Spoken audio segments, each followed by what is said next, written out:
I think I should introduce today's speaker, Doug Luckey. We're very pleased to have Doug here. Doug has given, this is I think the third time he's been giving this talk. And as you can see, it's very popular, and there's a good reason for that, and I'm sure we'll find out. And so I'm going to let him get to it. All right, thank you.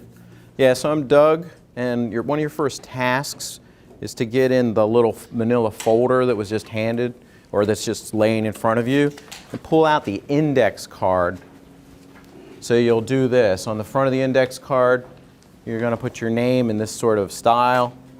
And on the back, you're going to put sort of what you would like to learn today. So that's your first task.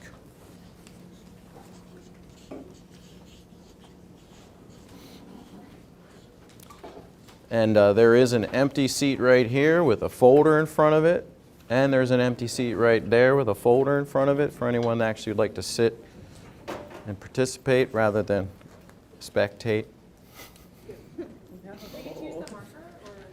Yeah, you can use whatever you'd like.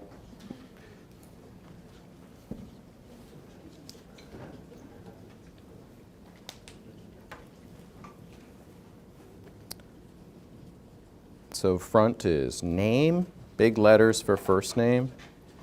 Back, I want to learn something.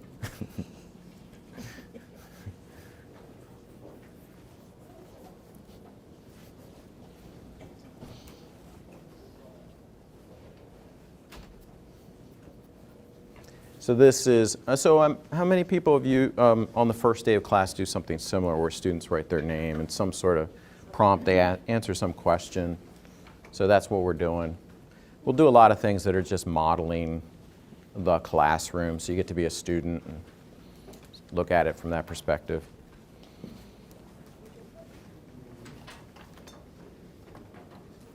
So all my classes I do this, I use this just index card. And I don't know what the question varies, whatever I think is a good question. But always do it on day one. Once you guys feel like, all right, I have successfully spelled my name, feel free to maybe shove all along the table to the very end, and Diane will snag them, and we'll make a pile of all the cards. He wants to learn something on the back. He actually literally wrote, I would like to learn something. Yeah, we're all going that way. Right, cool. So there's probably only two things that I think would be super helpful for you to remember from today, and there'll be a lot of blah, blah, blah. But this is number one. So everybody does this, right? We collect these things. Sometimes they're written in different forms. I always put them on this deck of cards. But Karl Smith explained to me a long time ago that this is a much more powerful element than we usually use it for. So we often use it on our own to review like the students in our class, how to spell their name, what they're interested in, those sort of things. But the deck itself is probably one of my favorite tools for teaching. So throughout the semester, at every class, during every talk, I use it to randomly pick students to answer questions. And the Karl Smith approach, and he's a very thoughtful fellow, Karl Smith, his point was always that you should shuffle the deck in front of them, and then you put it down in front of a student. You walk away, and then the student just cuts the deck, and they announce who's been chosen. And if you have a microphone, which Diane will use a microphone today to run around to make sure we practice what we do in the classroom also, then it's not your fault. You didn't purposefully pick them. So, but it also changes the dynamic in the room. So, and I always talk to the students about it on the first day too. I'm telling them what we're going to do, that we'll randomly pick from this deck of cards, using it in this exact same manner. And then I ask them, like, well, why do you think this might be good for you, for your learning? So, take a moment, think to yourself, why do you think this technique might be good for the purpose of student learning? Chat with your neighbor, say hello, my name is so-and-so. I will chat with you now. Go ahead, take a second. Just introduce yourself.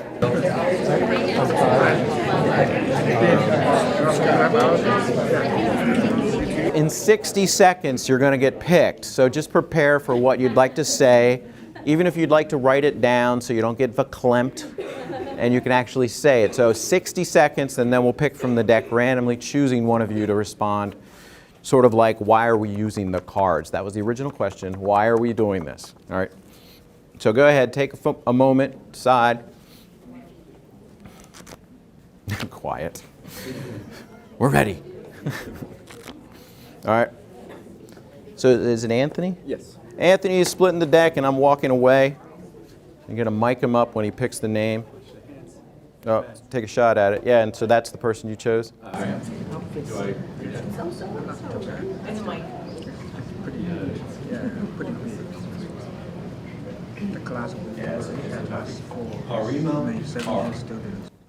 Good job. All right, you've been chosen.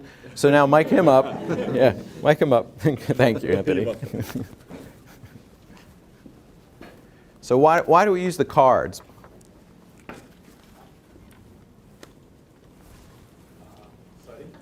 So why do you think I use these cards to increase student learning? How do you think it might affect that? Why would one do that? I don't know. All right. Talk to a neighbor. Hey, neighbor, want to help out? Feel free. I think it would help the student, the Mic yourself instructor, up. it would help the instructor to learn the students. It would get the students on the first page the first day that they're there to learn something, not to do other things.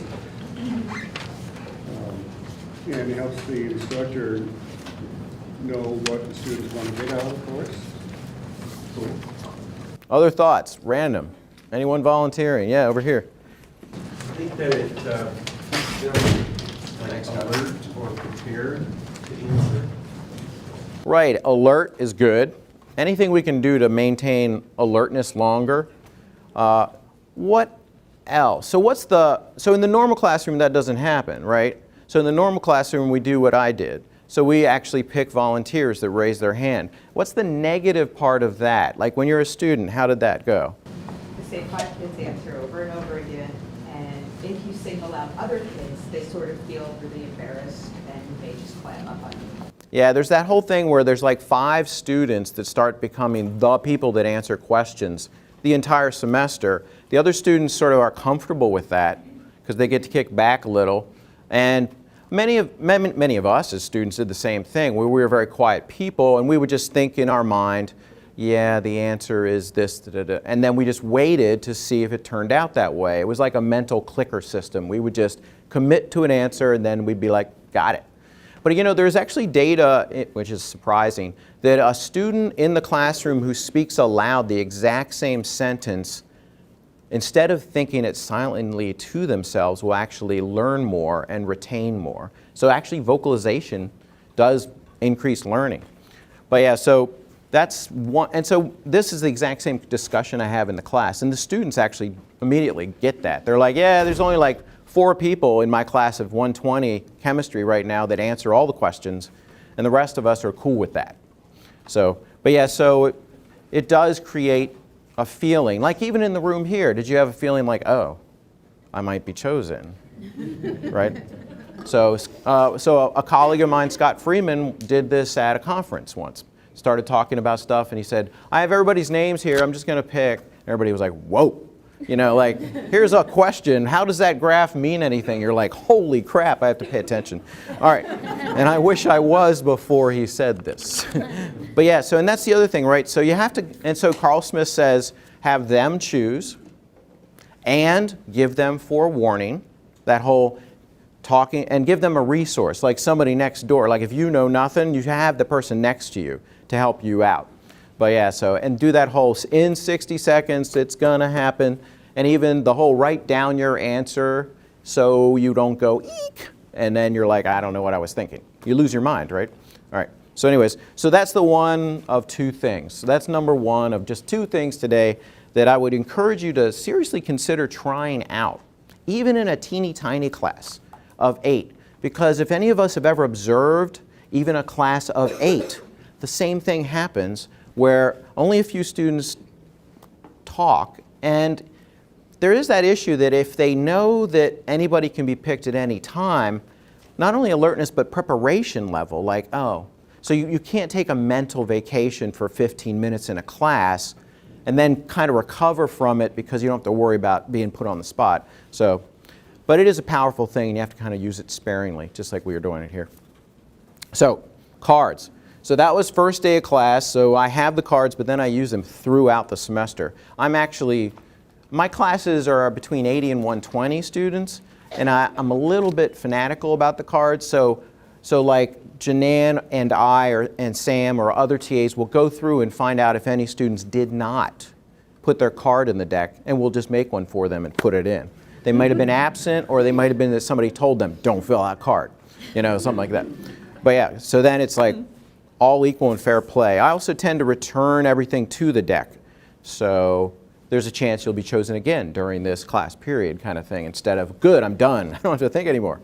Anyways, so the cards is one thing. So on day 2, now we'll do the second thing we do at the very beginning of day 2, which is this. So take your actual folder and use it as a tool. So pull all the junk out of your folder, your manila folder, and on both sides of your folder, make it into a name placard, like when you're at the UN and you're important and your name is in front of you. So create the same sort of thing using that big marker and your own ingenuity with this piece of paper. So the students have things where they'll write career interest in the top corner, dream job, and they actually will be formed in permanent groups, so they'll establish a group name, things like that. You don't necessarily have to do that. You can just go with name. So big name thing, and put it on the front and the back. So then people in front of you and in back of you and beside you can see your name. So when they turn to talk to you, they're like, hey, Charlie, I know you. You have a name, which is cool. So go ahead and do that.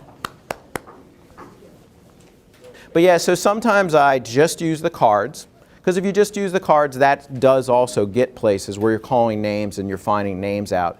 So just as Scott mentioned, you'll actually learn their names because you'll see them when they, but this is a trick that Diane Ebert-May came up with, or at least told me about, which enabled, like in a classroom of 400, that you could know everybody's name on the first day. I tend to delay it to the second day because I don't want too much going on, like one card's on day 1 and then we'll do this on day 2, right? But suddenly you can call on people and by just like going, hey, Gail, what do you think about, because it's name time right there. So anyway, so that's another cool technique, almost similar, but yeah, if you can pull it off, it is nice. But yeah, like last fall, I taught a larger class than usual, so I used this as just a crutch. And then they just used it all. At the end of the class, they gather it in a pile, and we put it in this black box I have over here on that. And so they just sort of file, but it's just a tool.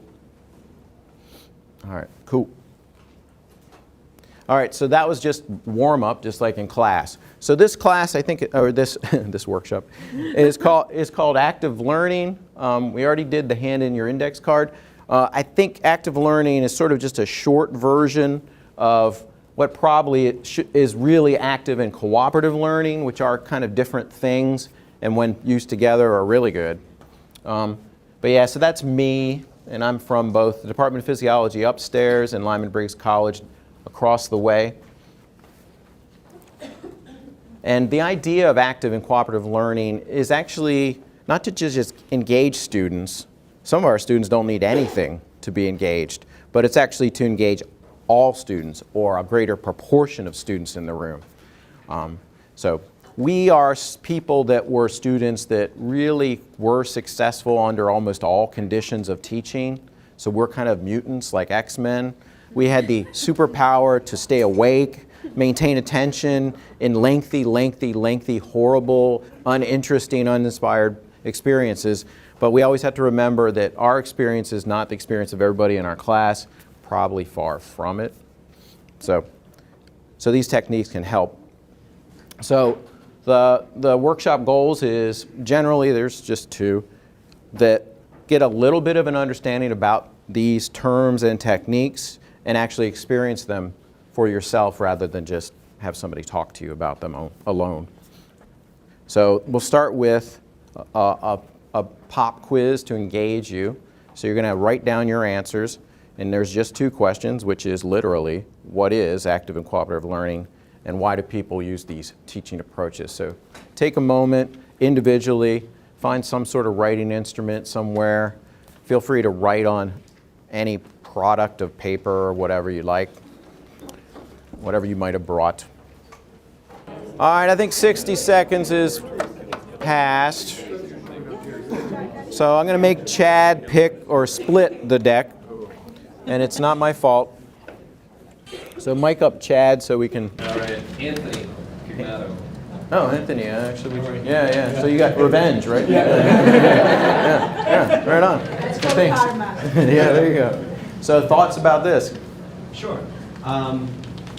Active and cooperative learning, well, that's where students actually participate with the lesson, so they add content into the class, perhaps, and actually help teach each other information.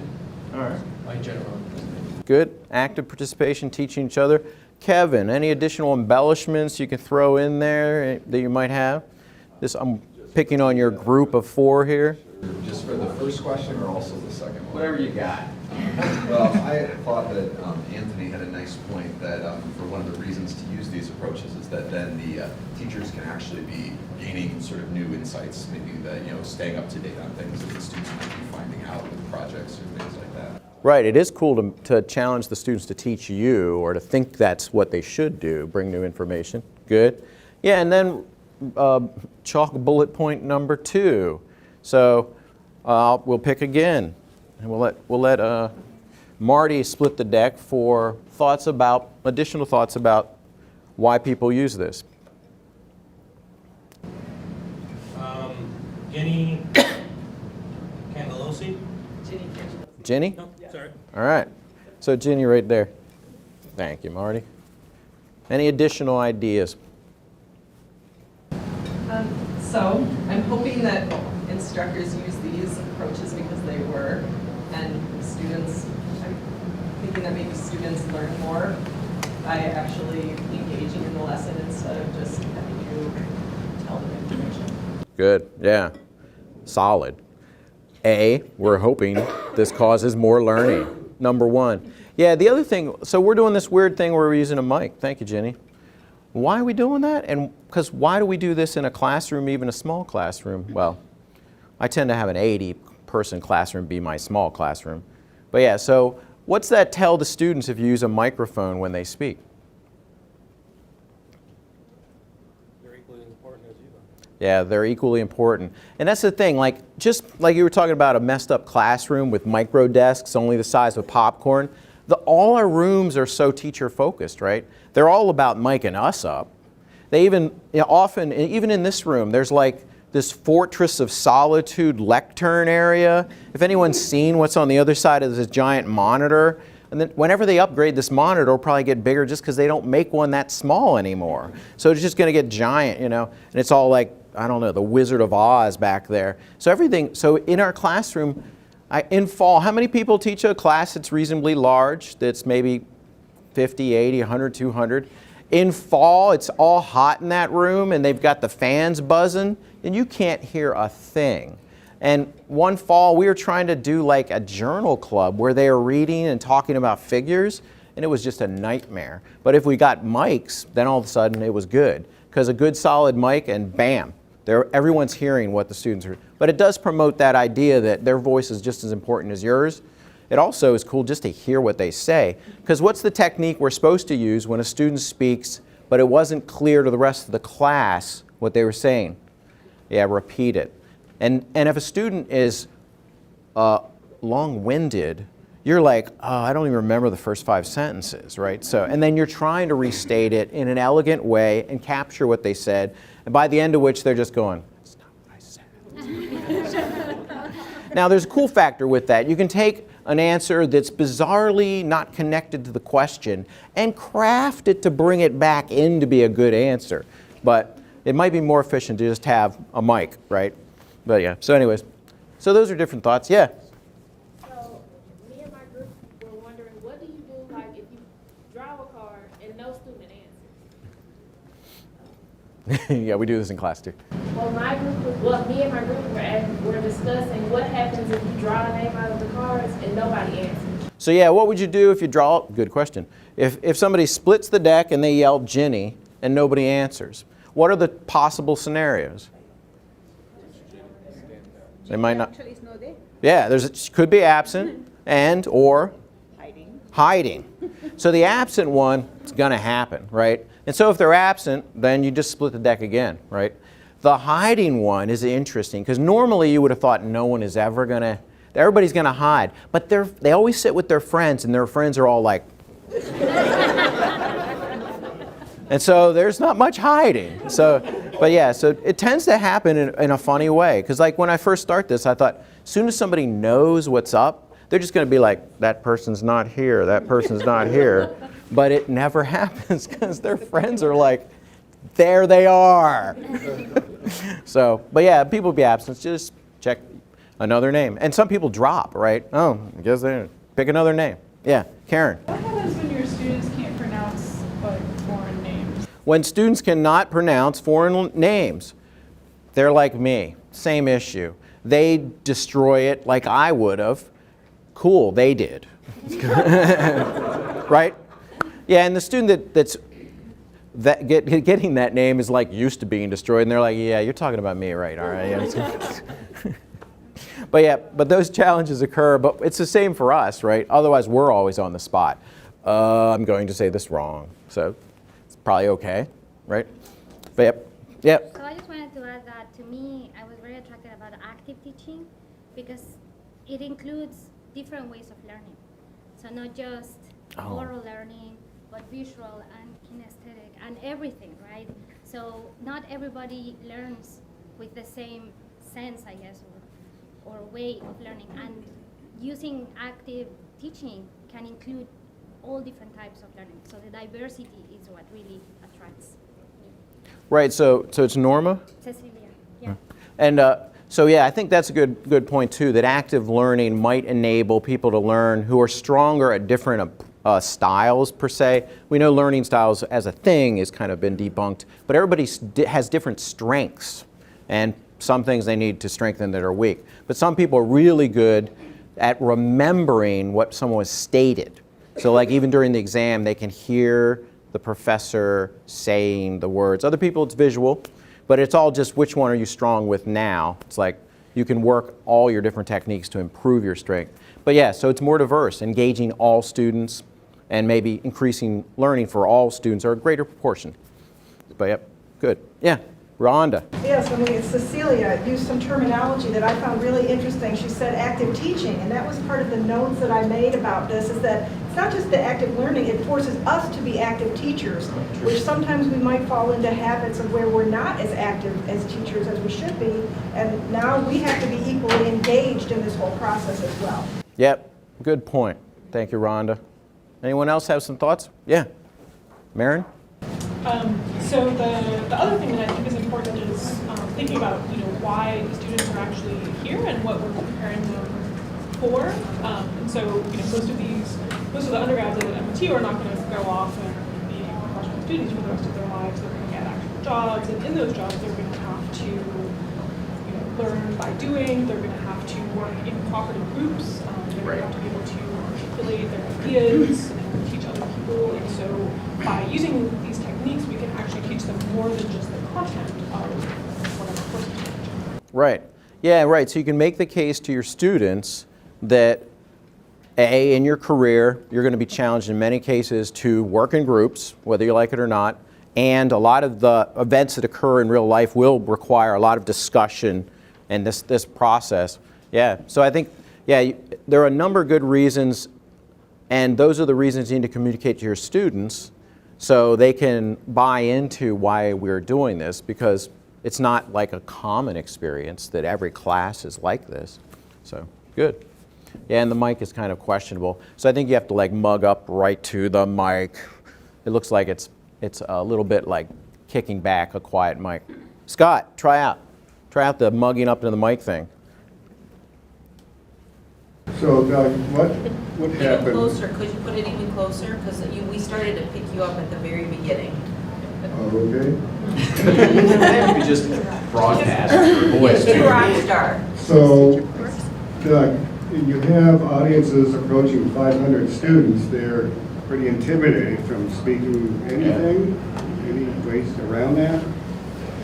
Well, right. I mean, I would still try personally. If I'm putting in like the big chemistry lecture over there, it's painful for me to not do all this stuff because just this works for me. So I would try everything. I would throw every little trick and thing I could at them, but I would continually try to have the beginning of the class would always be a discussion about why we're doing stuff and what we're doing today and things like that to try to buy in. Some students would buy in big, no matter where they are in the giant room, other people won't. But if you randomly pick and somebody runs up with a mic that's maybe a little louder than that mic, then that's kind of cool. Suddenly that giant room, you could be in the back reading the paper and you're called and they're like, what? And then your friends are laughing at you and suddenly you have to, so next time you come in, you're like, I'm never gonna read the paper in the back room of this again. But yeah, I would try to go big. But at Diane Ebert-May, that was where she made her, in Arizona State, they did classes of 400 to 600 and they published papers. So you can actually look up Diane Ebert-May papers from a decade ago or two. Yeah, Ty. Are you usually doing this, sorry.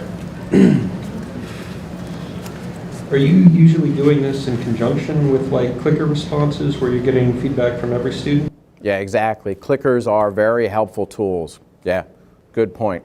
And if we get to our clicker questions, you get to use your cell phones to text in your answers today as a workaround. So everybody suddenly has clickers who has a cell phone that's active. So yeah, and I use cell phones in my class these days as the clickers in the same way we will. But yeah, clickers are it's like probably an invention in the last 2 decades that was the most close to a successful dissemination tool that's gone a lot of places. People have become critical about how they're used, but they're around, maybe more than anything else we've seen. And so it is a nice step toward something. If you have clickers, then doing active learning and think, pair, share, which is what we've done so far, where you think about something and talk to someone and share your answer, those are all much more doable because people can click in. But yeah, so good question. So I'm going to show you something that maybe many of you have seen before, and we'll see how good the audio in the room is. So it's a short movie. So what they did in this movie is they went to a graduation and they asked very fundamental basic questions that are sort of freshman level or sophomore level in physics, in chemistry, in biology, things like what causes the phases of the moon, what causes the seasons, all these really fundamental things. And so I think this is an intriguing little snippet of film for everybody to see. Let's see if we can get it to work.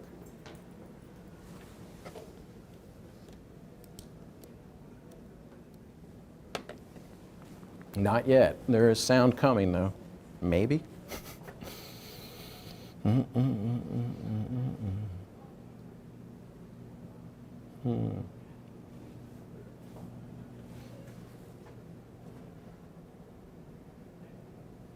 There was a mute button. Try again. See if it initiates.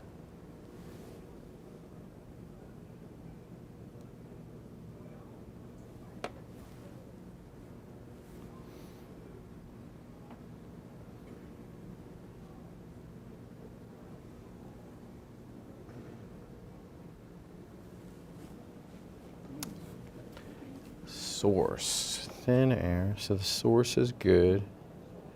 It's on the right person. Technology, baby.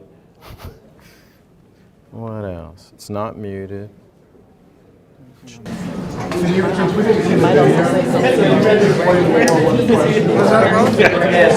All right, so 60 seconds and we'll pick a name.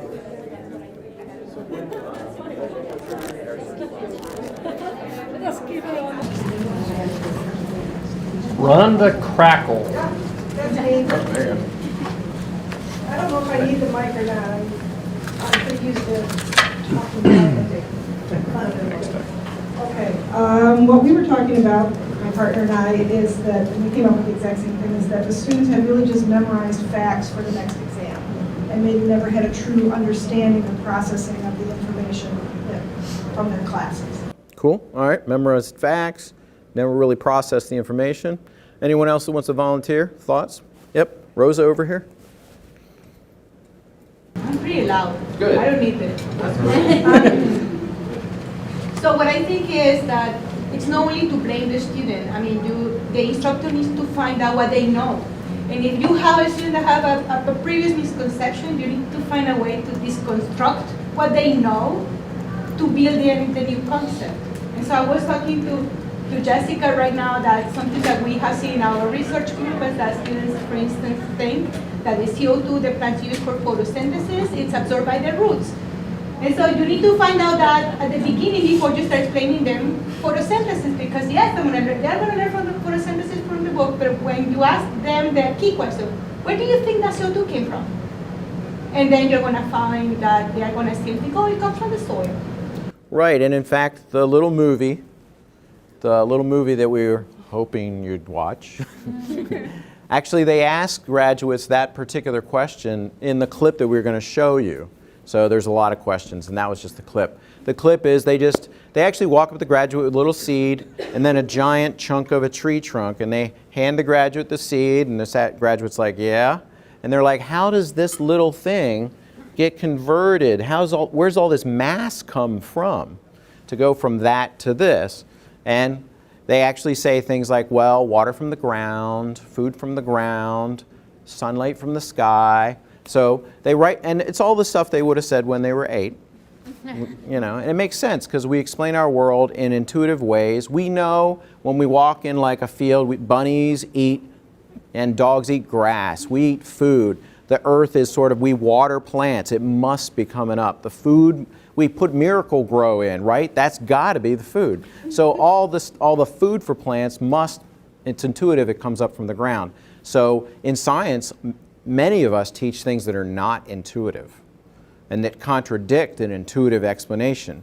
And so we sort of know going in that it's probably not the easiest thing for them to actually retain and learn and embed into their system of understanding about the world. So it looks like, yeah, they'll take that information, the CO2 from the air, and they'll memorize it for the exam. They'll do well in the exam, especially if they're MIT or Harvard students. They're really good at exams. But then it'll go away, and then when you hit them at graduation, they just go back to their 8-year-old self. So it seems like it's hard to get new information to stick.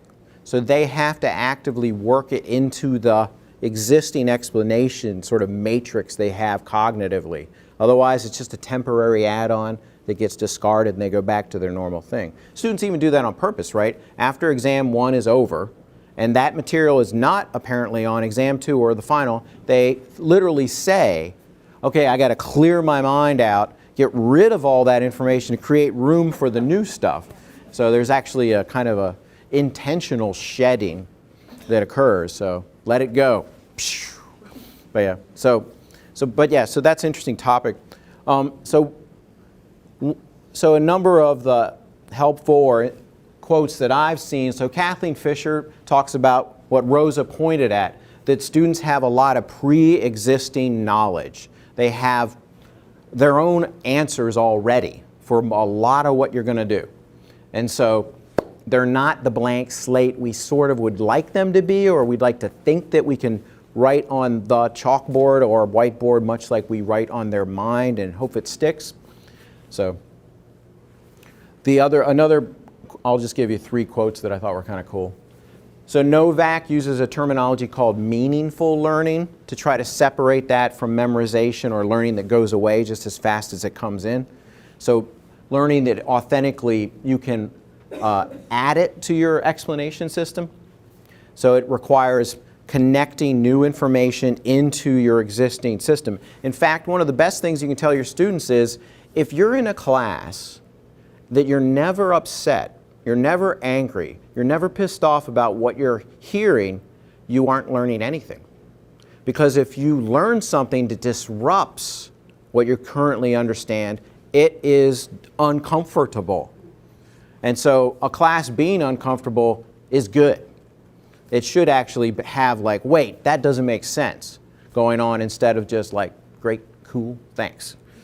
So the last one, I like Larry Spence. That was a cute comment.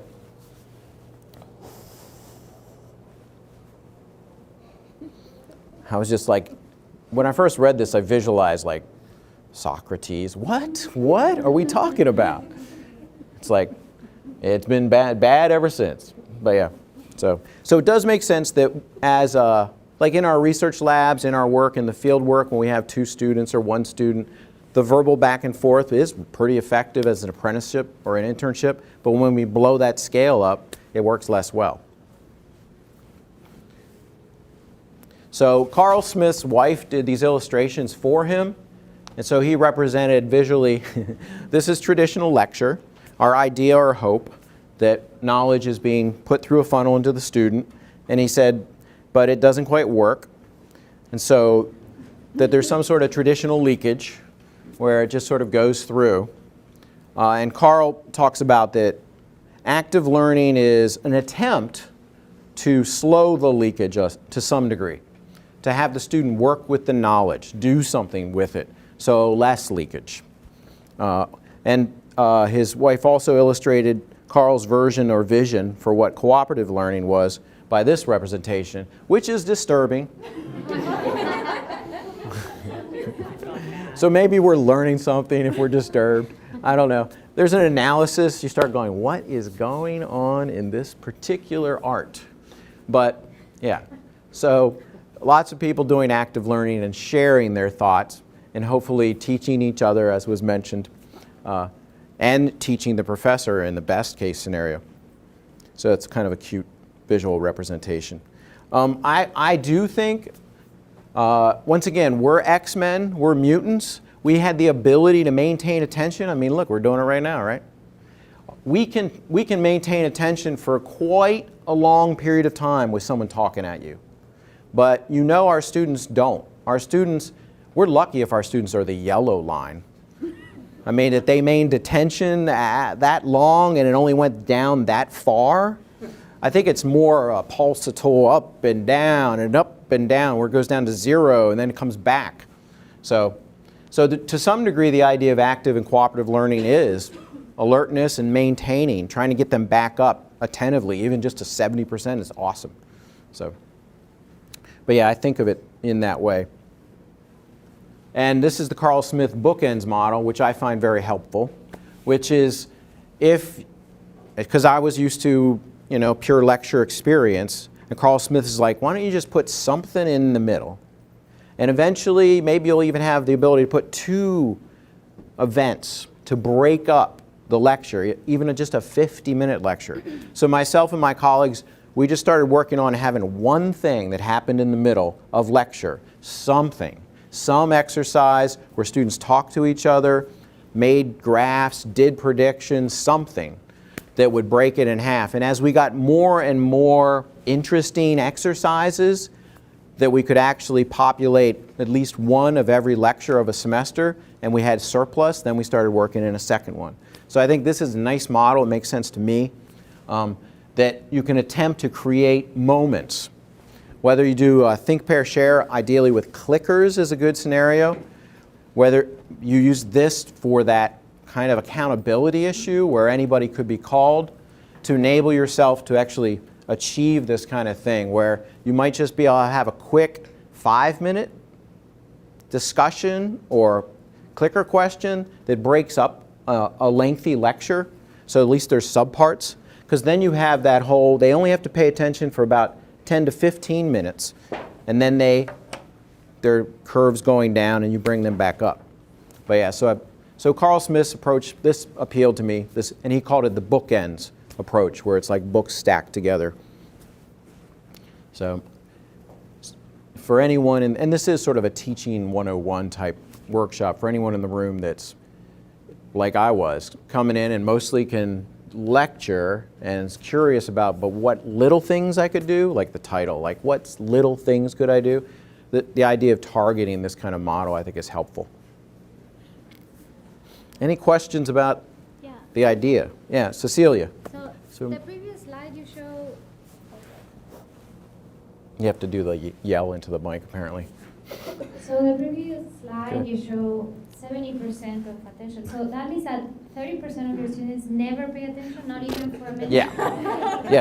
It's how many people here have been teaching a while and started to confront the reality of what's going on, right? So and actually it's interesting. So once you've been teaching for a while, and like for instance, if you interview your students about stuff they should have learned, then you confront the reality, where even the stuff you spent 3 weeks on and quiz them again and again, if you sit down with the student just like a week later and ask them, no. So getting a little bit of knowledge is hard. It's challenging. That's why we're supposed to have multiple tiers, 100 level, 200 level, 300 level, 400 level, theoretically at the university where people revisit things again and again. The university tends to cut out the middle and then make sure we never cover the same thing again from an efficiency point of view, which destroys the ability of the system to reinforce. But yeah, so I think, my personal belief is in lecture, 10% success.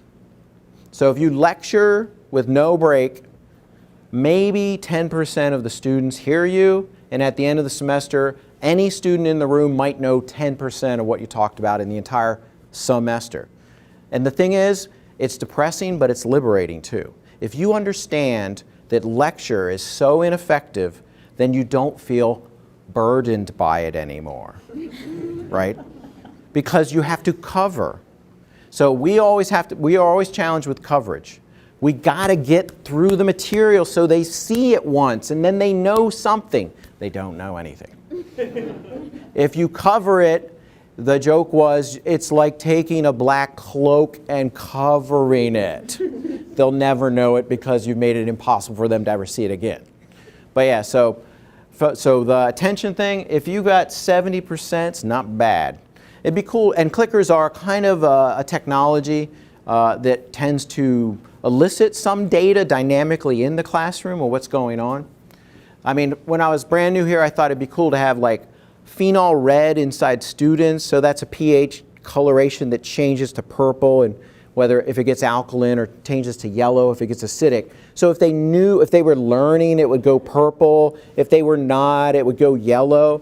And somebody said, you don't want to see the ugliness of what's going on. That everyone changes to yellow within 3 minutes, and purple rarely pops up in your class of 500 ever. But it is liberating. Once you actually are convinced by the literature and other things, it's liberating. That coverage does not work, so you do not have to cover everything because covering doesn't get anywhere. So that's another way to look at this. So don't be depressed that perhaps not much is learned. What else? So we'll do a formal TPS. So all my outline when I write what I'm going to do in a quote lecture is anytime I'm going to stop and do one of those break things, I always fall on TPS as my default, which is this second, so the cards and the TPS, the two take-home messages from the entire workshop. Think about seriously trying to use the cards. It's a challenge because it challenges the students. They don't necessarily love you as a result. TPS, they don't mind TPS. We've been doing it. Think, pair, share. So the idea of think, pair, share is you present a question and everyone thinks individually. So take a moment, think individually, and write down and commit to an answer that you think is accurate. So take a moment individually. So think phase is do it by yourself, individually. So do that now. How do you get a big tree trunk from a little seed? Tiny seed turns into a giant tree. We talked a little about it, but no one learned it. So let's just do it, think, pair, share, formally. So write down your idea, and it can say, I do not know, I don't remember what Rosa said, whatever. All right? So first it's like quiz mode. So we're going to be quiet like it's a quiz, doing it just by ourselves. All right, now we're going to do the pair part. Talk to your neighbor, share ideas, steal their answer, whatever you like. But discuss your reasoning. Why did you pick your answer? So focus on reasoning. Pair, talk to your neighbor.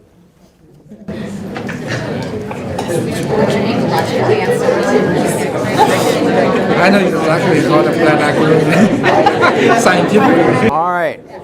Now, just to add a little twist to this, so you've had an opportunity to think about it by yourself. You even got to confer with an expert next to you. All right, and so what we'll do is to simplify it, we'll actually go like this. So we're going to look at a tree. We're thinking about what substance builds the tree, and then you're going to actually choose from this. So take a moment to think about which one you prefer to go with personally. And get out your cell phone. We're going to do a text thing. So you're going to text an answer, and I'll show you how. So, but feel free to fire up that phone. So you're going to text to that phone number 1947 and the letter. So take your time.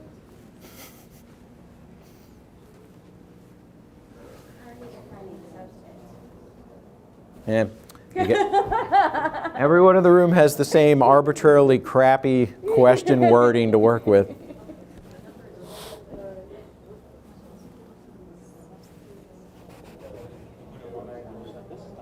Yeah. Put in 1947. 1947? Your cell phone, Doug? Let's see how things are going. Oh, wow. People are paying attention. Like I said, we're X-Men. Right on. But yeah, so yeah, Top Hat is interesting because you use a phone. I'm sorry I spoiled your example. No, it's helpful. No, it's cool. It's always, I adore seeing correct answers. So it feels good to see a bar that's long at the right answer. It's such a rare thing. But yeah, so clickers are just generally clickers are cool, and the more you get comfortable with them and the more your students do, the more things you can do with them. I like this clicker because there's no hardware issues. I don't have to plug hardware into my laptop, all that jazz, and they just already have their phones. All clickers have drama, one way or the other. There's always 5%, 1% of the students that something's not working. Doesn't matter which clicker it is or how it's done. And so you just have to go in knowing that, and you can tell them that. They're like, well, wait, I forgot today, I didn't bring it. I'm like, mm-hmm. Or my phone, I'm not getting you, mm-hmm. Okay, it's fine. But for this, Top Hat's reasonably interesting because they have an app. You can text. There's a website.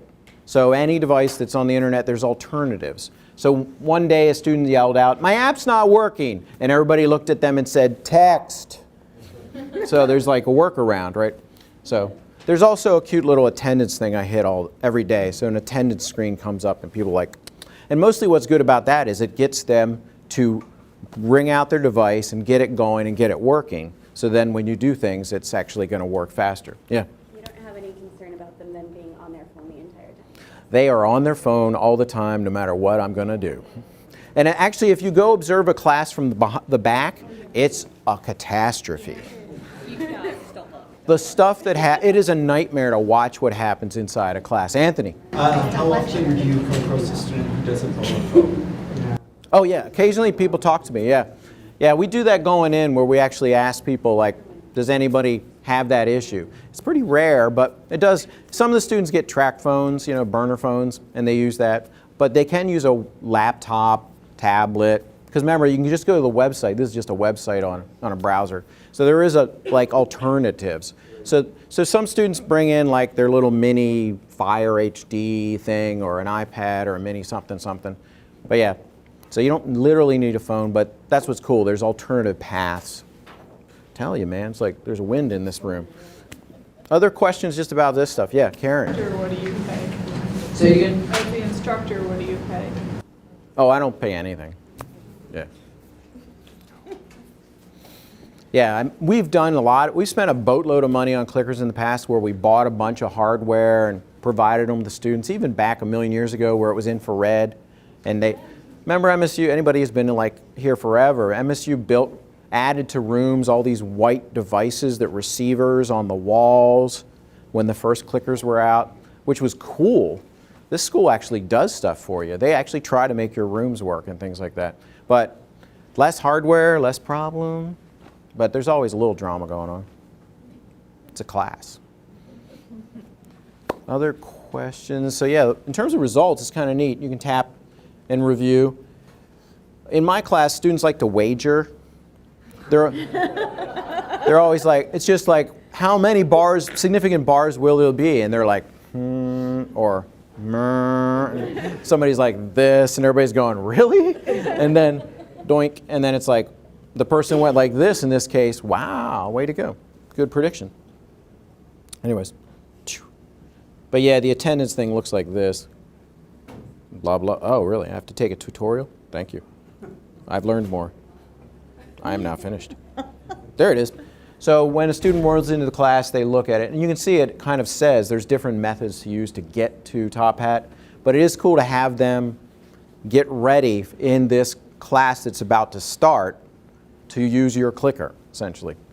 And also then I give them, you know, a point every time they attendance in. Mark. So if you're using this, is there a way that you can associate the phone number with the students so that you know who's, like with the clicker system, you register them so you know who's answered what answer? Which I believe is what Tina was asking. Yes. Same exact stuff. You have to do this each day then, or? Okay. Now, the system learns that that phone and or that app from that person is them. So yeah, it's the same issue with all clickers.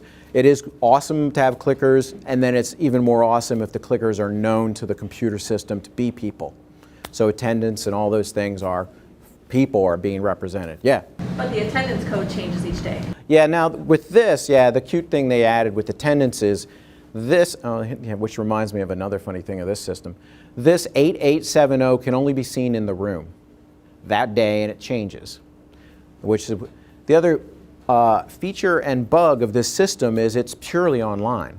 So one day one of my students was like, yeah, I was doing clicker questions even though I was absent. I was like, what? So that they just had this loaded on their computer in their room, and when a clicker question popped up, they were like, whoa, and they ran over the computer like, what is the CO2? I'm going with B, submit. So that you don't, so the feature is distance education. You can do clickers everywhere simultaneously. The bug is, wait a minute, you mean you can answer in-class questions when you're not in class? Oh, that's interesting. So that's kind of a cute. Yeah, Marty. There's a workaround on that, though. If you embed your questions in your PowerPoints, and you can actually run your PowerPoints through Top Hat, then the students can't answer the questions at home. They can only see them. True. Right, yeah, if you do it, because that's another thing, clicker systems that allow you to use your PowerPoints, and then they just have a cute little toolbar that takes a photograph of whatever was on the screen for that. This company has a similar tool. But yeah, anyway, so clicker's kind of neat. So students do that, and then it disappears, and then I like just move around. So you guys are really good. You got that CO2 thing pretty solid. But yeah, so think, pair, share kind of results that way. Now, most commonly, they have to then talk more because we don't have that the dominant single bar was at the right place. We usually have 3 spreads. Students like calling for big spreads, like it's going to be all 5. And that's always interesting because that happens. So if the spread shows it's all over the map, then we do this, where the students actually spend time doing the pair and focusing just on the clicker question itself.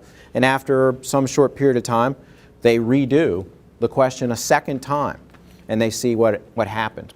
So now, so I guess maybe a year ago I did this same workshop, and one of my friends who works upstairs in micro emailed me afterwards and said, yeah, that clicker stuff is cool, but that peer stuff, I don't even think that really works, which is back to the critical question of what works, right?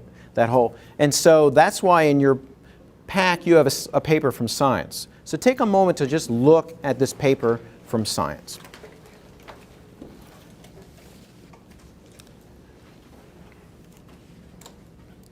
So there are a lot of people that spend time coming up with interesting ideas to try to research how effective these techniques are for learning.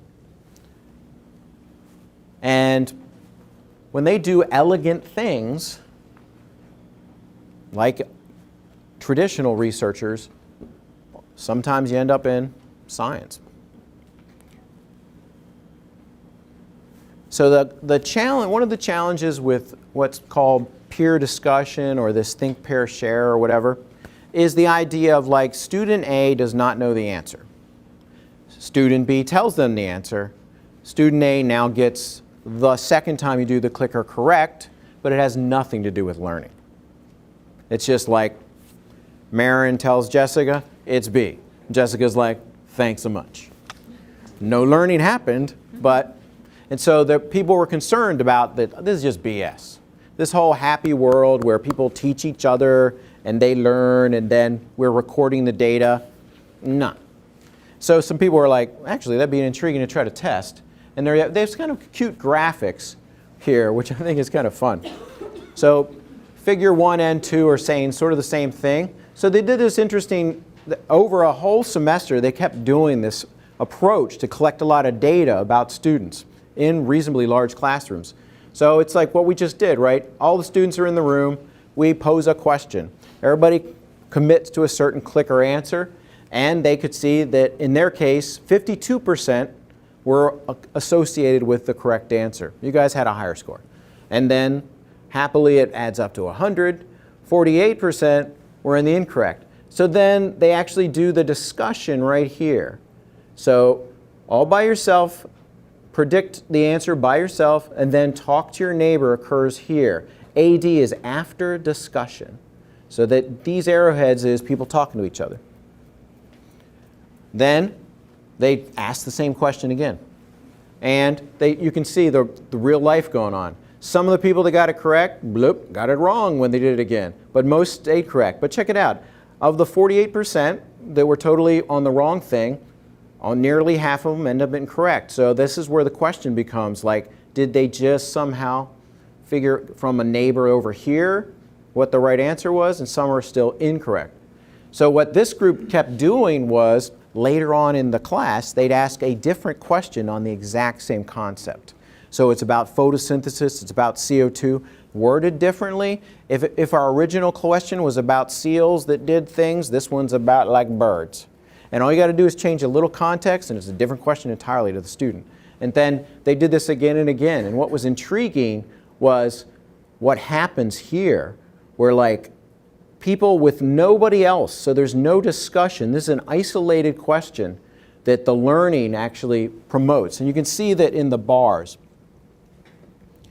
So what they're showing is that on average, this many got it correct by themselves. That number went up after discussion. On the question later that's all by themselves, the number is even higher. And they looked at the type of clicker question, because people were like, yeah, but it ain't for hard questions, just cake questions. Turns out, the hard questions had the best impact of the process. So there was gains that were significant with really challenging questions. So it's an intriguing little research study that sort of supports the students teaching each other is effective and really takes hold, even if 20 minutes later there's another all by yourself question. The person who sort of was thinking about it with another student and still's thinking about it, they can actually move to a correct answer. So that's a nice little science paper. Love science. It's only like 3 pages long. And, but it's an elegant study done by some really smart folks. But yeah. Sorry, were there controls where they didn't do the discussion? Yeah, so check out the paper. Yeah, they're way smarter than I am. So it's a good research groups, and they have a bunch of follow-up papers. This one's, what year is it? 2009. This is 09. So yeah, you can follow forward.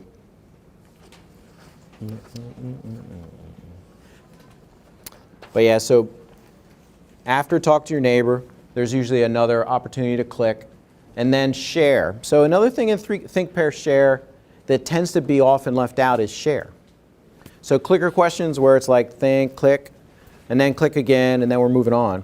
share is actually pretty powerful. And Tammy Long, who works on campus here, really convinced me that share is something to keep track of, keep thinking about. The opportunity of students to say aloud, once again, what happened in the process when they talk to their neighbor, to actually stand up. So the researchers that actually did this and other talked about one key word to say when you ask students to talk to their neighbor is to discuss or present to your neighbor your reasoning. So using the word reasoning actually helped the discussion be a little bit more on point.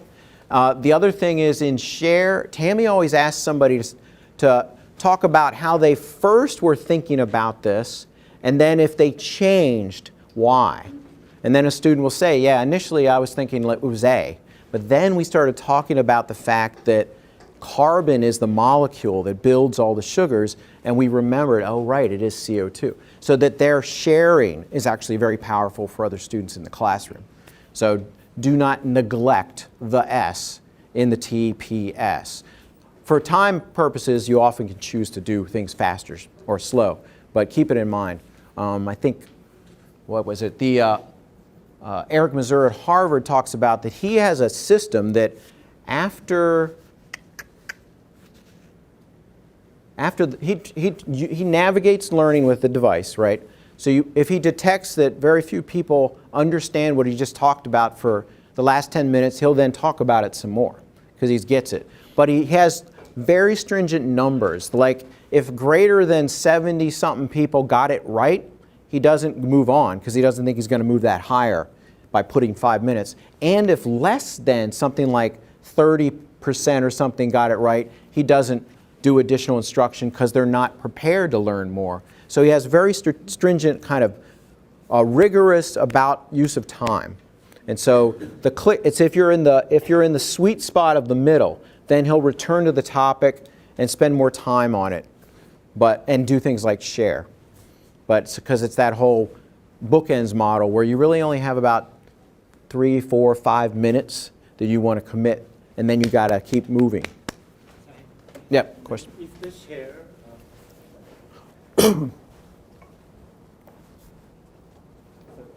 share different concept from the reviewing or evaluation of the whole student? So say it again. Is the share is the last part of these 3 TPS? Right. So share is the last part.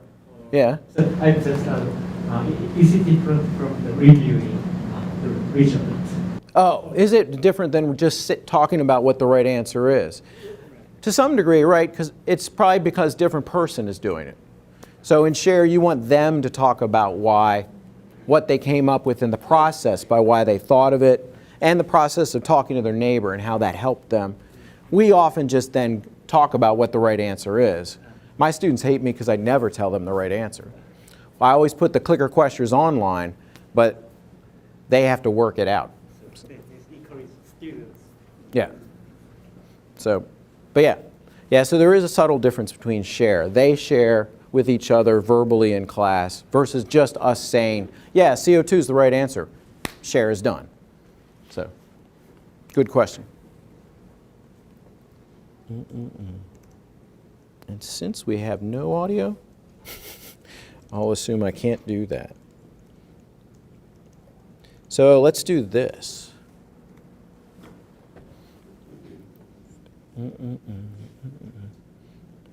So take a moment to read through stuff we could do, and then we'll put up a clicker and you guys can pick.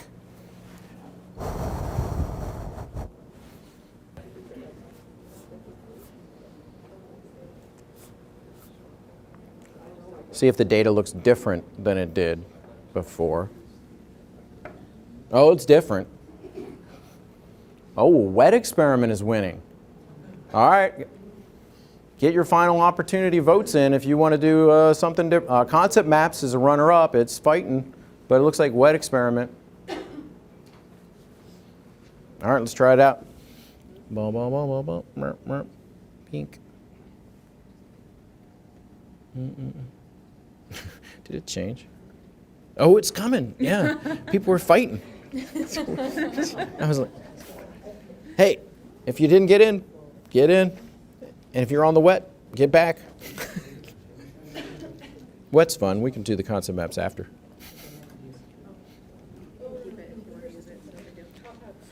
Boosh. All right, let's do the wet experiment. Let's see what it looks like. This is cool. Yeah. All right, so you have to form a group of 4. So you guys are good, right? All right. So Ty, hang out with these dudes. So like then these guys are a group of 4 right here. 1, 2, 3, 4, 4. So you guys introduce yourselves. Got a group of 4. You can be a group of 5. What the heck? Group of 5. There's a group of 4. All right, they're breaking. That's cool. Another group of 4. Perfect. Right there. Right. So yep, group of 4. Maybe a pair. Then a group of 4. Y'all good. All right. You just have to function as 2 people. Which part of the birthday is important? The month, the day, or the year? Month and day. Okay, good. Please go with month and day. Yeah. All right. So say hello and then write down your birthday, month and day. Go ahead. First task.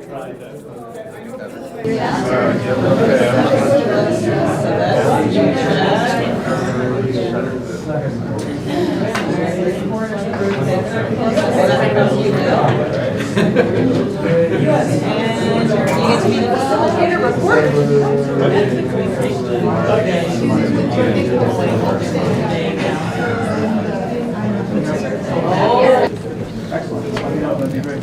So I think we're probably going to get together. Donating these to the group? So just do what we want. No instructions here? Okay. Let's see. Oh, cool. The red grape is much more reactive to carbonation. Much happier. It is. The green grape is just sitting there. Yeah. It wants to jump on it. Way better to have multiple grapes than just one grape type. Yeah. We're going to have to just pause. We're going to pause the experiments for a moment. We're just going to pause. Don't worry, you can still play with your grapes. We're just going to pause. By the way, they're tasty in soda pop. It's an extra bonus to just be aware of grapes in Sprite. Magnifico. Anyways, so first, random feedback in terms of your experiment. What did you discover? What is your analysis? What additional experiments did your group perform to try to figure out what was going on? So Marty's going to split the deck. Kevin Elliott. That's always fun when somebody in one team picks another member of that team. Yeah. Students like that too.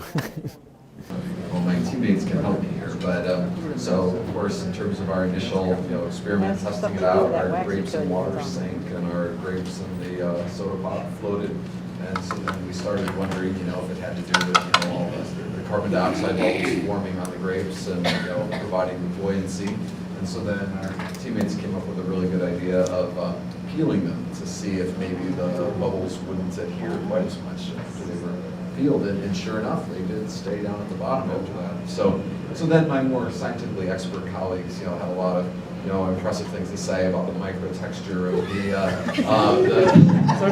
skin, that the carbon dioxide, and the surface tension, that it didn't adhere as well as the peels on. Others can say more intelligent things. Excellent. As a reporter for the group, good job, group. Interesting damage done to the grapes. They do look a little harmed there. But yep. All right. Excellent. Let's pick another one. All right. So Cecilia, split the deck.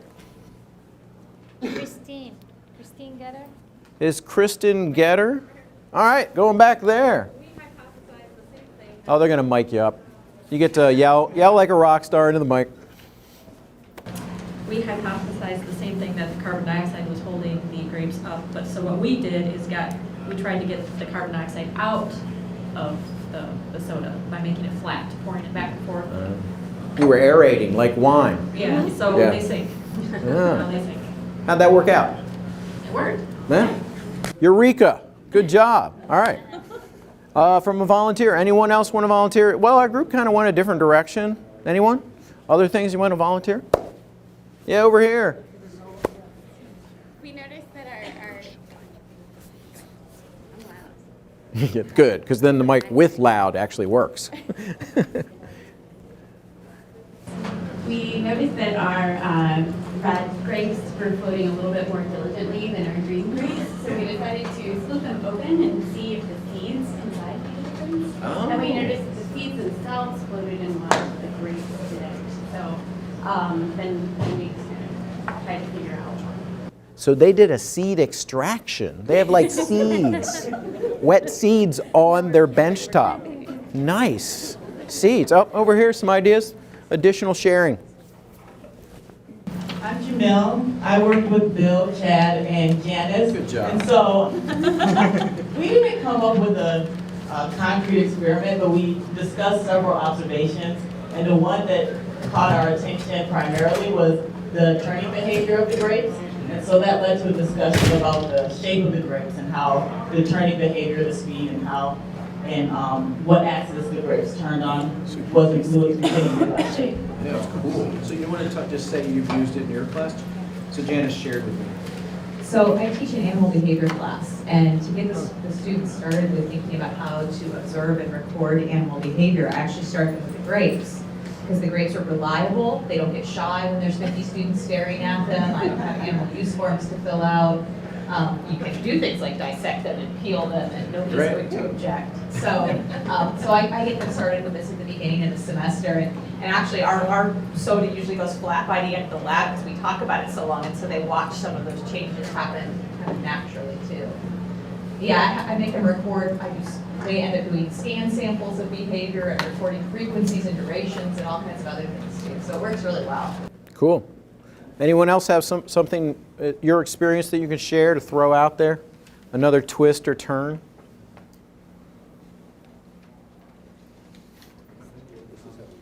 Yep. Okay, so yeah, another hypothesis we made is the role of the sugar. Oh yeah, sugar. That made the solution more dense. Right. Yeah, that's a good variable.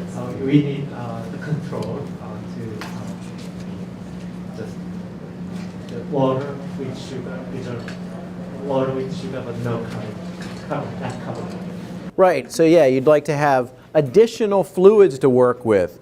Water with sugar, bubbles without sugar, you know. So yeah, so then you could really develop a system. So, and then you could combine work, because one group has good evidence that the surface of this moon has some properties when removed, and then you could do the negations of whether osmotic strength is really also playing any roles. It's good stuff. But yeah, so this type of activity is just sort of a nice model of what you can do. And it was good Janice could share kind of a neat, actually probably a more interesting one than I might use, because I use this have to do with just what is a hypothesis. And to start thinking, have students thinking about what's a hypothesis and how to design an experiment, stuff like that. It's much cooler to have animal behavior, because the purple grape is the cutest little thing spinning around there. And it is true that, like in physiology, everything is like, does it increase, decrease, and stay the same? But the other layer is short-term, long-term. And so this experiment, just like she mentioned, if it's sitting there and then you do something for a while, it starts changing. Where like at a certain point, often the green grapes submerge even in the soda pop. And the purple grape is still up there dancing. So now there's another thing differentiating them. And people start talking about the actual shape, spheres versus elongated footballs, and whether that makes a difference in behavior. So I guess we're wrapping. We were supposed to go to 1:30. Any questions before you run away? Yep. So,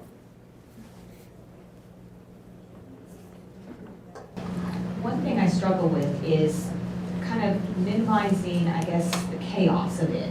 Because there's lots of active things I'd like to do, but then how do I kind of keep track of all of them, keep the students from losing track of which things we're doing when, and then integrate them into actual grades and assessments. So do you have a strategy that you use in terms of going about this? I don't know. Does anyone here have a thought on that? Because these things often get chaotic, and this is a perfect example, right? If you do this. Yeah, Ty, what do you think? So I don't do small experiments like this, but I do a lot of think, pair, share style questions. And I'm a big believer in not making them for part of a formal assessment, because I think that sets up a sort of confrontational dynamic there. So what I do is I say over the course of the semester, participation in the clicker questions is worth a certain amount of extra credit, which also has the side benefit that I have an easy out when they're whining about I'm only half a point shy of whatever grade cut off, because I can say, well, either you got the extra credit so you're over it, or you're only that close because of the extra credit, so you're not really that close anyway. Either way, go away. Other thoughts? I just say go away no matter what. That's another way of doing it, yeah. You can also do it so that they are for points, but you can make 80% be 100%. Yeah. So that they have some kind of leeway there. Yeah. Yeah, and everybody behaves differently or handles them differently. Yeah, I was just gonna say, if you're doing a bunch of them in a lecture, you could just choose one that's kind of the points for the day. Right. And then they don't know if it's gonna be the first 5 minutes or the last 5 minutes. Yeah, right. And it is beautiful to have techniques that make students want to be at class at the very start and still be at class at the very end. Because one of my colleagues once said, Fridays, there's no even reason to have classes. Students never show up. And another colleague's like, I could fix that. So, but yep, so I think we'd be done, and you are now free to have a life.